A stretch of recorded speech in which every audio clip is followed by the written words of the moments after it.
can I say a big thank you to the Breed Corporate Resources team for giving us the opportunity to present here today. And to every one of you who's come in today to listen to the Wildcat story, it's the first time we've presented here. Thank you for coming in, and I hope you enjoy the story. The typical disclaimers. It moves forward. So my presentation today is in 4 parts. We'll go through our company. We'll go through the exciting Taba Lithium project. We'll let you know what we've done in the last 12 months and then what we've got planned for the upcoming 12 months.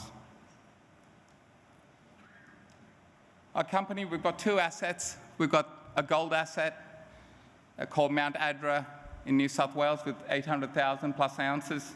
And we've got our flagship lithium project in the Pilbara. And our market cap is about 363 million. Our share price is 30 cents. It's been all the way up to $1 in the lithium boom. It's come back a bit. And we've got $77 million in the bank. So very well funded to move forward.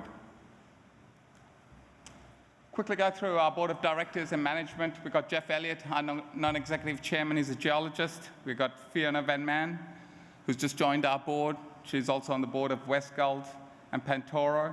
We've got Matthew Banks, executive director. He's here with us today. He put all the assets together into Wildcat Resources. And we've got Samuel Eakins. He's from Evolution Mining. He's our technical director. My background, I'm a mining engineer. I worked in Australia and overseas. I was mine manager of the Grasberg mine, one of the biggest mines in the world. Came back, worked for BHP Billiton, and now with Wildcat Resources. We've also got Tim Manners, our CFO. Tim's from Ramelius Resources. He joined the same time I did. He's been involved in 7 merger and acquisitions deals, and it's great to have on our team. In charge of our geology is Torren Rowe. He's our geology manager. He's the guy who convinced our board that there was lithium at Taba, and he's an integral part of our team. Our site's driven by Melissa McLennan. She's our exploration manager. The Taba Lithium project, I thought it's wise to go through a little bit of deal history and why our board did the deal. GAM owned, in 2007, 4 assets. They had Greenbushes, Pilgangoora, Wodgina, and Taba. The first 3, Greenbushes, Pilgangoora, and Wodgina, have become 3 of the biggest world-class lithium companies in the world. So our team looked at it and said, there are similarities between Taba and these other 3 projects. There was similar LCT pegmatites on the properties. There was mineralized outcropping of pegmatites.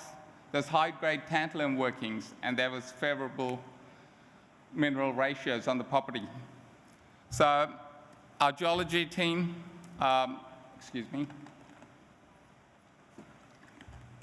put forward a proposal to our board that we should purchase it, and there's a potential for lithium. So we've had a busy 12 months. We did the deal in May 2023. We started drilling in July. We had the discovery of Leia in September. We raised $100 million at 76 cents in November. We then found a parallel lode under Leia called Luke. And by June this year, we drilled nearly 100,000 meters. We had 6 rigs on site drilling this resource out. And in July this year, we came out with our first phase 1 metallurgical test work. So we're proving up a resource, and the next part of the phase was to show that we could actually extract it. The Taba Lithium project, why is it so exciting? It's in the Pilbara. It's the best location in the world, the Silicon Valley of mining. It's 80 kilometers from Port Hedland, where nearly 20% of the world's lithium comes from. It's on granted mining leases. In 2015, there was a tantalum mine here. So there's an open pit on site, there's a TSF, there's haul roads. It was permitted previously. We're now in the process of changing that approval from tantalum to lithium. We have nearly 1,200 square kilometers of tenure around us. And Leia, our main deposit, is outcropping. It's nearly a kilometer outcropping. It's between 70 to 120 meters in width, 180 in the maximum areas. It's got industry-leading recoveries and a low low-cost open pit potential going forward. So the next video I'm going to put forward is a 3D visualization to just give you a little bit of the scale and size we're seeing at Taba Taba. We'll fly you over the top of it, we'll peel the surface back, and then show you what's underground.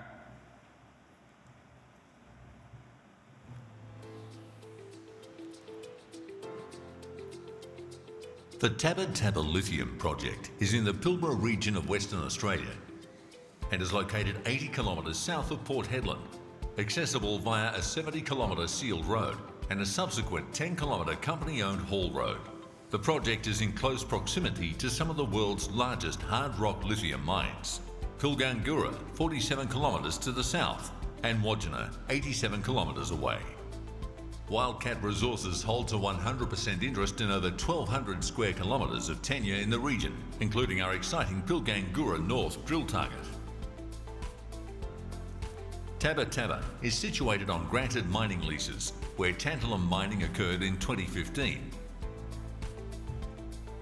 The project benefits from an existing haul road and previously mined tantalum pit and a licensed bore field to the north. The pegmatites defined to date include Han, Hut, Taba Taba, Chewy, and the thicker pegmatites at Leia and Luke.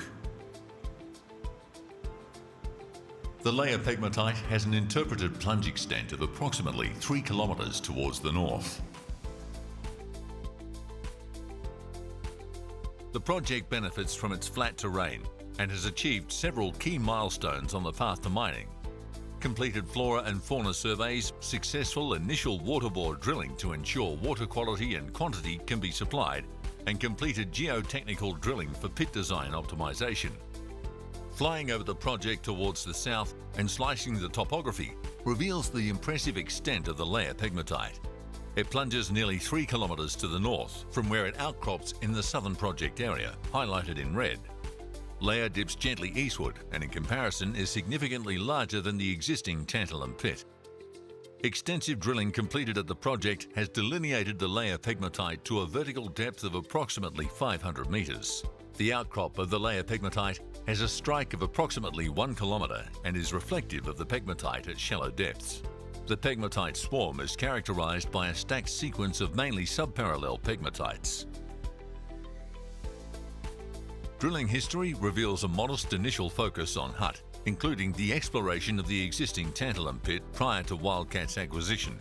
Subsequently, Wildcat initially drilled proximal to Hut's known mineralisation before rapidly expanding efforts following the September 2024 discoveries of the Leia and Luke pegmatites. A first-class on-site team has completed over 100,000 metres of drilling in just 1 year. A long section through the thickest part of Leia reveals substantial thickness of between 120 and 150 metres. Drill intercepts of 85 metres at 1.5% lithium oxide, 120 metres at 1% and 181 metres at 1.1% highlight Leia's impressive mineralisation. The scale of the identified pegmatites is substantial and potential exists for extensions downplunge and additional stacked loads at depth. Cross-sections through the Leia pegmatite highlight its impressive thickness and consistent downplunge extent. Wide drill intercepts at good average lithium oxide grades have been returned to support the interpretation. The mineralised Chewy loads overlying Leia are advantageous for potential open pit mining, as they contribute to reducing the amount of waste rock removed, thus reducing the stripping ratio.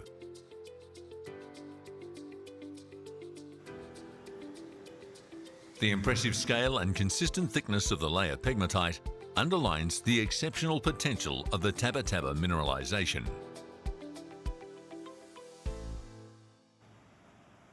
So hopefully you got a bit of an impression on the size and scale of the Taba Taba pegmatites we're seeing. In terms of the project, we've just released our metallurgical results. At 5.5% concentrate, we're getting recoveries of 79 to 84%. At 6%, we're getting recoveries of 72 to 84%. So anything over 70% is world-class. It's going to be a simple whole ore flotation, and it's a very clean concentrate with very low iron content. So our next steps for our metallurgical test work at a phase 2 level for PFS is nearly 1,000 kilos of sample, which is currently in the lab getting tested. We'll also improve the grind size. So we're looking at a grind size currently at 150 micron. We're looking at making it a bit larger because we're getting similar recoveries. Why make it larger? Because it means you spend less amount of power grinding it and then reduce your operating costs. And then we'll also work on adding more reagent to increase our recovery. So well in progress, and we'll have that done towards the start of next year. Conceptual mining plan, I wish I could put some pit shells on there, but I'm not allowed to till a resource comes out. But what you can see is all the pegmatites are from surface. Initial pit will be on layer because it's got large amounts of tons per vertical meter. And what you can see there is at 440 meters is the Pilgangoora pit depth. So most of our drilling is going to be in that area. In terms of environment and approvals, 6 out of the 8 studies have been completed. All the flora-fauna surveys are completed. Soil and waste characterizations completed.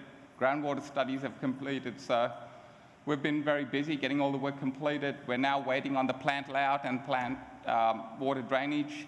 As soon as that's done at a PFS level, we'll put in our approvals. In terms of community and heritage, we have positive relations with our traditional owners. We had heritage surveys all completed, and we're progressing discussions with all our stakeholders. In terms of our regional exploration, we're really excited about drilling our next prospect called Pilgangoora North. It's 10 kilometers from the Pilgangoora mine. Again, why do we like it? It's the same reasons we like Taba. They've got LCT outcropping pegmatites, there's tantalum workings on site, and favorable mineral ratios. We also got another prospect called Wildcat East that we're preparing to drill after Pilgangoora North.